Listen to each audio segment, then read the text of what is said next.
my name is Kristin Neff, and I've been asked to come here today and talk to you about why I believe you should participate in clinical trials for celiac disease. I do have some experience on this topic because I currently work for Enochion, and we are conducting a study on a new treatment for celiac disease, but I've also worked at other companies that have done this. And more importantly, I have a daughter with celiac disease, so this means a lot to me. So what are the goals of clinical trials? They really are to find new treatments for celiac disease. And what can you do to help this? Well, what you can do is you can participate in a clinical study.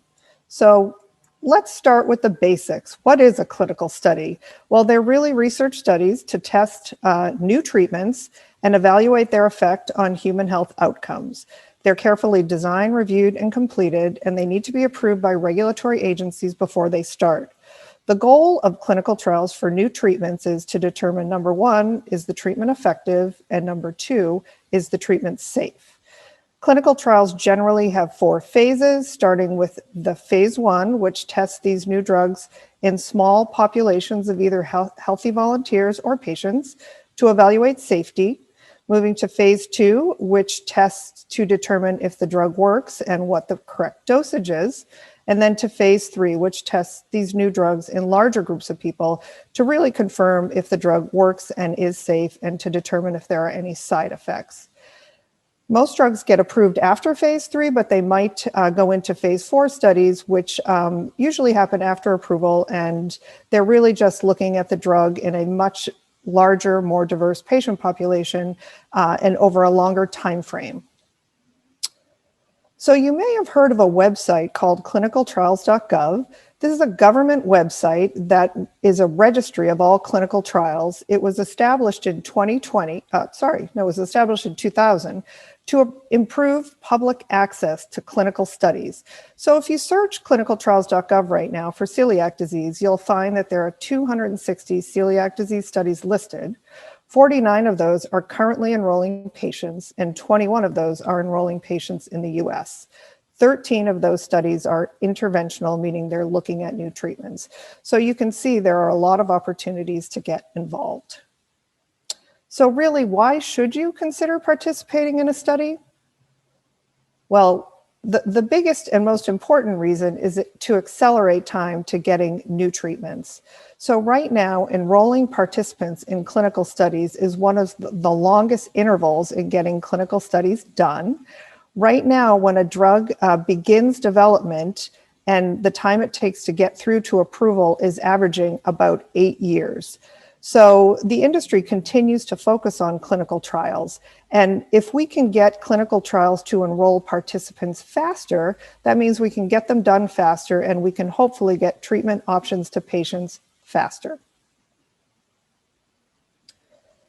So since I've been doing this for a while, I do recognize that there are some barriers to enrolling in a celiac disease clinical study, and I wanted to talk about these with you and hopefully maybe answer some questions or give you some things that you can think about. So the first thing is that you truly do have to have a diagnosis of celiac disease. So most clinical studies require documentation of your diagnosis, which would include both serology, which was the blood test done when you were diagnosed, that identified proteins in your blood that indicated you had an immune reaction to gluten, and then also results from your biopsy, which showed that you had damage to your gut.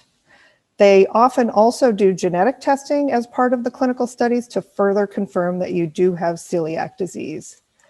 Now, I just want to note here that getting your medical records sometimes can be a real headache and require a lot of persistence on your part, but I just want to encourage you to stick with it and keep trying. State laws vary, but they do require that hospitals and doctors' offices deliver your medical records to you within 30 to 60 days. So you might have to make a lot of phone calls, but you should be able to get your hands on them. One of the other things you really need to think about when you're assessing clinical studies is the time and inconvenience. So you have to look at the visit schedule. Is there flexibility around the visit dates? How long is each visit? Do any of the visits happen on weekends or can they happen after hours? And then ask questions about what happens at each visit. Are there clinical assessments? Are there any procedures that are going to be done? Are samples going to be collected? Are there lengthy observation periods when you'll be waiting and they'll be observing you? And then what will happen in between visits? Do you have to complete a symptom diary at home? Are you going to have phone calls with the staff? Will there be remote study visits where somebody might come to your house? And finally, make sure you ask questions about compensation, because most clinical studies do offer appropriate compensation for your time and travel, and it's important to know this when you're making any commitments. So really ask all the questions you need to ask to make sure you understand exactly what's going to be done. The other thing you may have heard about in clinical studies for celiac disease patients is gluten challenges, and I can understand how just the thought of that could be scary for a lot of people. So I just want to make sure you understand why these gluten challenges are in many clinical studies.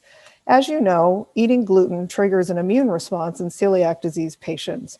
So one way to test if new drugs work is to have patients take the drugs, and then after that, have them conduct a gluten challenge and see if their immune response is the same or if it's changed.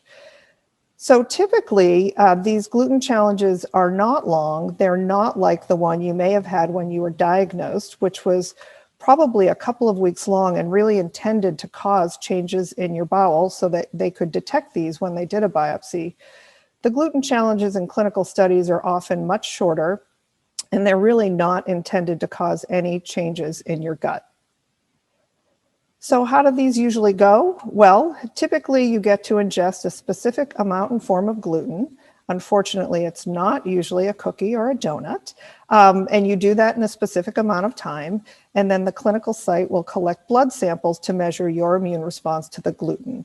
They may also ask you to fill out a symptom diary for a specific amount of time. And what you should expect is really that your symptoms would be similar to what you experience when you inadvertently are exposed to gluten. The other thing you definitely want to ask about if you're considering a study with a gluten challenge is, can you get treated if you do have bothersome symptoms? And many of these studies will actually give you treatment so that you do not have to be uncomfortable or suffer. So even thinking about all of those things, there's something else we have to layer on right now, and that is COVID. So I just want to share a couple facts about COVID, and I've got some references here. The risk of contracting COVID for patients with celiac disease is not increased. And as of right now, there have been no studies or reports that suggest that patients with celiac disease are at any increased risk of severe illness from COVID. But COVID is a real concern and something you absolutely have to consider and take very seriously.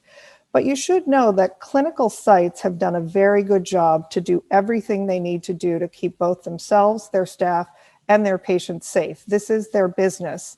So when you're considering a clinical study, you should talk to the staff at the site and make sure you fully understand what their COVID safety precautions are. They should be able to tell you if there's COVID screening or testing, what kind of PPE are required, what their social distancing practices are, and how they make sure that you are not exposed to any other patients they may have participating in other studies. At the end of the day, I think you'll find that most clinical sites are doing an excellent job, but of course you should not move forward and participate if you're not comfortable. So that's just a very quick overview of some of the things you should think about. And so now you can ask yourself, should you participate in a clinical trial? So I am going to encourage you to say yes. Number one, clinical trials are necessary. They're a required step to bringing new treatments and research to patients. And these trials can't happen without participation of volunteers. Number two, clinical trials help others. Your participation in a clinical trial may not directly benefit you, but we are learning more about research for new treatments and also helping to better understand the condition. Number three, clinical trials can help your loved ones. So some conditions like celiac disease have a familial component. So your participation may end up helping your loved ones by making new treatments available later and advancing scientists' understanding of celiac disease. Clinical trials may give you access to new cutting-edge treatments. And of course, you will also have access to a medical team that's going to be carefully monitoring your disease and your overall health for the duration of the study. And finally, clinical trials need participants from all backgrounds to participate. It's important that new drugs are studied in a very diverse patient population. So whatever your age, your race, your gender, or your background, you are still needed in these clinical trials. So hopefully I've given you a few things to think about, maybe answered a few questions. And I just want to finish by thanking you all on behalf of all organizations that are currently conducting celiac disease clinical trials.